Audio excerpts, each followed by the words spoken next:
তো বন্ধুরা এখন আমি যে স্থানে আছি সেই স্থানটির নাম হচ্ছে সাকরাইল বাসুদেবপুর কালীবাড়ি। আর এখানে অন্নকূটের দিন এসেছি, কালী পুজোর দিন। তো বিশাল আয়োজন করেছে দেখতে পাচ্ছেন, আর বিশাল ভিড়। আর এই ভিড়ের কারণ হচ্ছে নরনারায়ণ সেবার উপলক্ষে মানুষের অনেক লাইন। দেখতে পাচ্ছেন মাথা গোনা যাচ্ছে না এত ভিড়।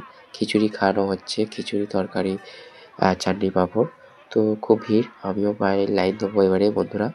তো বন্ধুরা সব লাইন দিয়েছে তাই আমিও লাইন দিয়েছি। তো দেখুন বন্ধুরা কত ভিড়, অনেক ভিড় হয় এখানে। আর কারা কারা এসেছেন আমাদের বাসুদেবপুর শ্রী কালী মন্দির, তো কমেন্ট করে জানাবেন, আমি সবাইকে রিপ্লাই দেবো। তো বন্ধুরা বাই, সবাইকে ভালো থাকবেন, সুস্থ থাকবেন, নতুন নতুন ভিডিও নিয়ে আবার আসবো।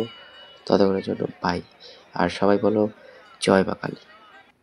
সেখানে কল এবং কলের জল রয়েছে, যেখানে আপনাদের হাত ধোয়ার জন্য সুব্যবস্থা রয়েছে। আবারও বলছি, এত বৃহৎ নরনারায়ণ সেবা আমাদের কমিটির সমস্ত সদস্য এবং